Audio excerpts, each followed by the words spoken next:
दुनिया में माई बाप कैसनो साथ धारा देता तो आदमी इज्जत पाके रहता।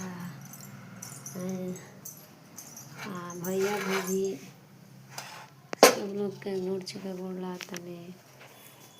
दुखो दूर रखे होते भैया भाभी हमार इतना नसीब के छूट बनी कि हमरा इतना दुख होता।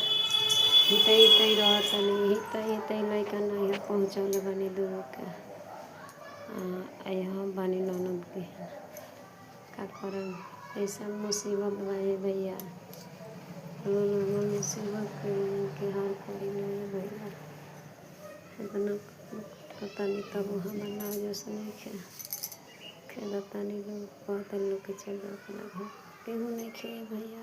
जब मैं मरद ठीक नहीं खे तो दुनिया में केहू नहीं पूछे। इज्जत पाके अपना घर माने ननद के घर बानी करतनी खातनी रहतनी। वो ननद हमारा कुछ नहीं किया तो फिर ताक के जा अपना घर इतना खतरा लोग पिए पानी कहाँ से आए। केहू बनने के संगति नहीं भैया दिया लगे केहू नहीं के है जतन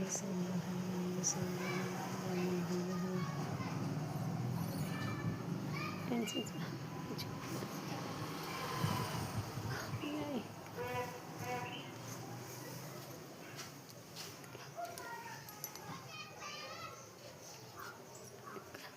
क्या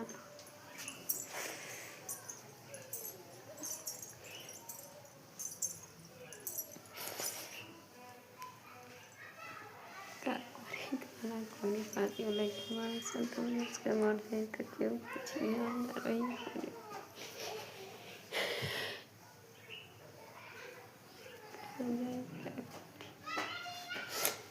बात बात के टेंशन लगे बहुत नहीं कुछ नहीं मैंने खेला कहाँ जाए न खाना नहीं बनाता न पानी नहीं बनाता वही नहीं मन खिलाते हैं भैया लोग। इंसान मालिक बाड़े न ऐसा घर दुआर बा अकेले बाड़े न अपना बाप माई के हमरा के रहल काल कैल अपना के आके कुछ न बुझल हमरा के लौटा मारे सब लैकन के लेके भाग गया हम पहचान से ना रहे का करी का ना करी कुछ नहीं खिलाते।